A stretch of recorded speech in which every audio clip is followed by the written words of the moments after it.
In 2023, Sega announced an initiative to bring back a number of its classic franchises, highlighting a number of names that hadn't received a follow-up in years, including Golden Axe and Shinobi. One of these projects has already released, and the announcement of a new Virtua Fighter proved that they weren't going to just stop there. It's a pretty exciting time for Sega fans, but to me there was a glaring omission that has yet to be properly addressed: RPGs. Now, Sega isn't necessarily a name specifically associated with role-playing games, but as a game company that once stood alongside Nintendo as a major publisher, they've definitely dipped their toes into genres of all kinds, RPGs included. After all, if you're going to push a console, you better have a broad selection of offerings. Sega both published and developed a good number of RPGs in the late 80s and 90s, and continued to do so long into the 2000s and 2010s, years after their last console left the market. In recent years, however, Sega has hardly released any RPGs, whether it be publishing another company's game or making one themselves. Yakuza Like a Dragon and Infinite Wealth are pretty much the only single-player RPGs they've really released throughout the entirety of the 2020s, and that's really dire when you consider how many RPG franchises Sega is actually involved in. Sega is absolutely a company that could be a lot bigger in the RPG sphere, and it's a shame that they aren't really leaning into it more. Sega's RPG history starts in the 80s with Phantasy Star, a sci-fi fantasy adventure taking place on distant planets in faraway galaxies. To be honest, it was pretty basic even at the time, but at the very least, it established Sega as a forerunner for Japanese role-playing games alongside companies like Square and Nihon Falcom. The game was followed by several sequels, with 1993's Phantasy Star 4 being commonly considered the best of the bunch. By the 90s, however, Sega would diversify its RPG output with a new franchise, the Shining series. Unlike other RPG franchises of the time, Shining often dove into multiple subgenres of RPG, but its most iconic entry, and one of my favorite parts of the franchise, would have to be the tactical RPG Shining Force. Shining Force tells the story of a battle between good and evil, represented by the heroes of Guardiana and the monsters of Runefaust. The main character, Max, is tasked with putting together an army in order to stop Runefaust's leader, Kain, from resurrecting the Dark Dragon. The game's combination of fluid combat, fantastic presentation, and unique characters certainly made it a marvel for its time, and established the Shining brand as an RPG franchise worth looking at. Nearly all of Sega's RPG releases in the 90s were Shining games, and a good number of them were under the Shining Force brand. Now, the game itself isn't all that complex. It's a pretty simple design. You have a variety of character classes differentiated by what weapons and skills you can use, and the main challenge isn't making sure that you have strong units, but making sure that you're utilizing the units you have to their max potential. It's the kind of tactical RPG that honestly takes a lot from Fire Emblem, and it's what drew me to it at first. I had ran through the Blazing Blade and the Sacred Stones, and I was desperate to find another game that could provide the same experience. Shining Force provided that experience, and it did so without feeling like a cheap clone.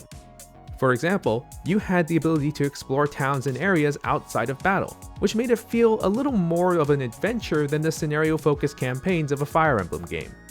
Funnily enough, Shining Force's lead developer Hiroyuki Takahashi vehemently denied taking any influence from Shadow Dragon and the Blade of Light, which had come out a couple years earlier. I'm inclined to believe him, since it isn't exactly the best game in the series, but that doesn't really change the fact that Shining Force shares some of what I consider the best aspects of Fire Emblem: the fast-paced combat, map-based missions, and intricate combat animations. I'm not gonna lie to you and say that the game has aged well in modern times, but it's still an incredibly fun experience, and Shining Force 2, if you have access to it, is in my opinion even better.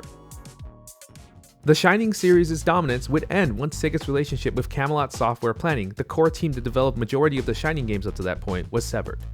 Sega would attempt to reboot the series with a variety of other developers, and would veer away from tactical RPG to other genres. Unfortunately, despite the many attempts to revolutionize the gameplay, the franchise would never return to the heights it reached in the 90s. By the mid-2000s, Shining became a franchise that would release solely in Japan, and it would be a long time before Western audiences saw the series again. Sega would still release several successful RPGs during the early 2000s, including the immensely successful MMO Phantasy Star Online, which revamped their classic sci-fi RPG into an online multiplayer experience. There's also Skies of Arcadia, which was lauded for combining traditional JRPG gameplay with 3D aerial exploration, and even the Sakura Wars series, which combined dating sim elements with tactical RPG gameplay. Sega clearly still had a fairly strong showing when it came to RPGs in the 2000s, though even then there were still signs of decline. Regardless, Sega still occasionally helped push out some really interesting and unique RPGs around this time. One game that personally caught my attention was Resonance of Fate, a game developed by Tri-Ace of Star Ocean and Valkyrie Profile fame. In the game, you play as a trio of mercenaries doing odd jobs for the rich and elite in order to make ends meet. As you wander this dystopian society, elements of the main plot start to unveil themselves, and while it's not the most straightforward story, it definitely does a lot to try to get you intrigued. Of course, the story is not the main draw of this game. Where Resonance of Fate really shines is in its combat system, which attempted to replicate the feel and exhilaration of a Western action movie. You can play the game somewhat like a normal JRPG, but the main draw of the combat is the hero action mechanic, which you can use to start off long chains and combos. Placed correctly, you could have all 3 of your party members dashing and jumping around the battlefield, unloading bullets into their enemies. It can certainly take a while to get used to setting up the action, but once you figure it out, it's honestly a lot of fun. The game isn't perfect, of course, there's a lot of jank, and the convoluted story can certainly make it hard for you to get invested in what's going on. The combat can be interesting, but the missions and objectives you're given are kind of boring, and a lot of the enemies do their best to make fights huge slogs. No matter how compelling the combat system is, if fights end up playing the same way over and over, it's going to get boring.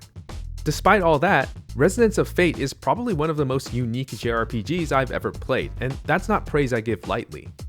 Having said all that, Sega didn't really have a lot to do with Resonance of Fate other than publishing it. In fact, by this point, almost every RPG published by Sega was developed by outside studios. The Shining series was being handled by Mediavision at this point, while 7th Dragon was handled by Image Epoch until its closure. Sega seemed to be taking more of an off-hands approach to its RPGs, with one prominent exception in Valkyria Chronicles, a unique tactical RPG developed and published by Sega in 2008 for the PlayStation 3. Valkyria Chronicles takes place in a war-torn alternate Europe, where a powerful ore called Ragnite sparks a war between 2 large factions. Caught in the middle is the Principality of Gallia, which is eventually attacked by the Empire's army. You follow main characters Welkin Gunther and Alicia Melchiot as they go from plucky town protectors to celebrated leaders of their own squad. You're given a whole host of unique squad members, each with their own collection of quirks and peculiarities, and you must utilize them in their various roles in order to successfully complete each mission. Unique to Valkyria Chronicles is the Blitz combat system, one I have yet to see another tactical RPG tackle. You can surveil the combat situation in command mode, but zoom in to the front line to control each unit during action mode. In action mode, you are essentially traversing the battlefield in real time, with enemy soldiers firing at you the moment they catch you in their sights. It's a gameplay system that hybridizes real-time and turn-based strategy in a way that can be weird to anyone only used to one style, but is absolutely exhilarating at its peak. Outside of the gameplay, the story is quite fantastic as well, with a documentary-style framing that presents the events of the game as a story from a book.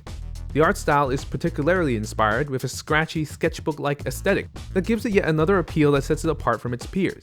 When it comes to the characters, Welkin and his close associates definitely take center stage, but that doesn't mean the soldiers you command are generic grunts. In fact, they're actually fairly unique, with personality traits that give each of them a character that may not be heavily elaborated on, but still paint a vivid picture of who they are.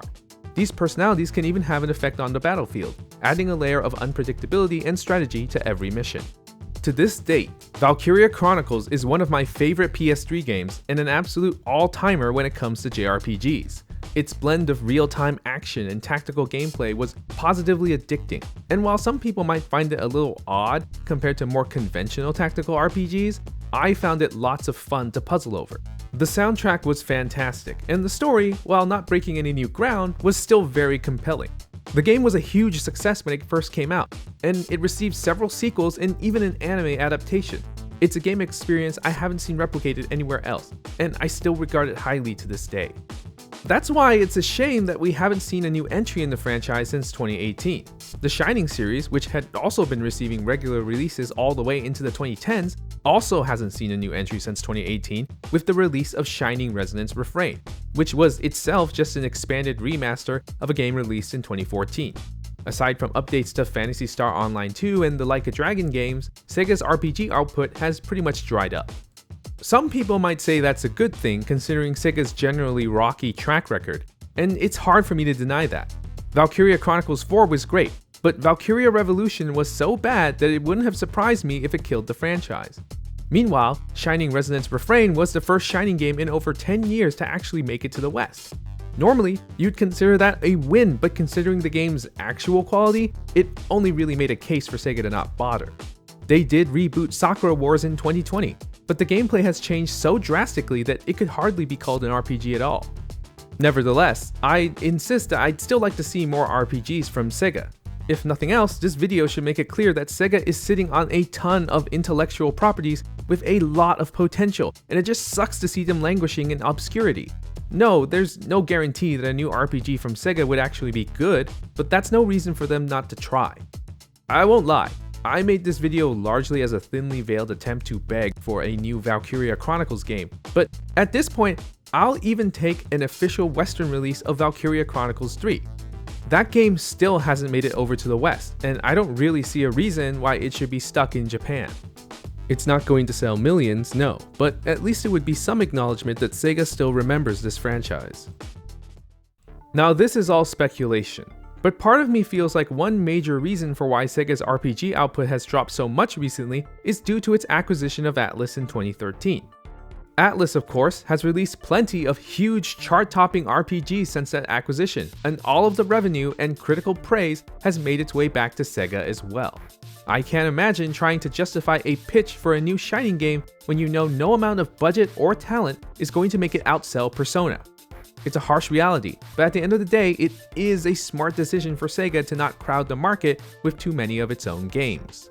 To break into a tangent for a bit, I also feel like Atlus serving as Sega's RPG factory has sort of caused its own output to narrow down recently. The past 10 years has seen Atlus develop and release almost nothing aside from games from the Shin Megami Tensei franchise, outside from the rare occasion that they remember their other franchises like Etrian Odyssey. Metaphor would be another example, except that game is so hooked into SMT mechanics and gameplay that it's barely worth setting apart. They've also pretty much stopped making anything aside from RPGs, even though in the past, they used to be a little more diverse as a developer, with games like Catherine and the Trauma Center series once being part of their repertoire.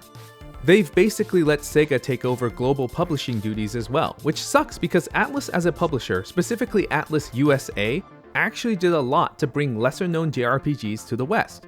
Games like the first Disgaea, Tactics Ogre, Riviera the Promised Land, and Growlancer Wayfarer of Time only made it to the US because of Atlus, which helped to widen Western audiences' perspective of Japanese role-playing games as a whole. They even localized Demon's Souls after Sony decided to pass on it. What would the gaming landscape nowadays even look like if it weren't for Atlus's publishing arm? The world may never know. At the end of the day, it's hard to complain about Sega's current business strategy. They're currently doing better now than they have in a long time, enough to start talking about bringing back dormant franchises. That doesn't include RPGs for now, though it's always possible that after I put this video up, Sega will come out with an announcement for a new Shining game and make this whole video obsolete. It's happened to me before. But you know what? I'd take it, embarrassment and all. Part of what makes role-playing games so compelling to me is its variety. A ton of incredible franchises with interesting concepts and ideas have been left in the dirt over the years. And while Sega doesn't have the most storied RPG franchises, the fact that they don't even seem to be bothering just makes me sad. Once again, I'm not saying a new RPG from Sega would rock the gaming world, but I'd still like to see one, and it'd only make the medium more varied if it existed. Thanks for watching. Sega isn't the only company that should be getting back into the RPG sphere, but for me, it's definitely the one with the most wasted potential. If you can think of other companies with dormant RPG franchises that need to get back into the game, let me know about them in the comments below. I'd love to hear what people think. Subscribe if you want to catch what I've got coming up, and I'll see you next time.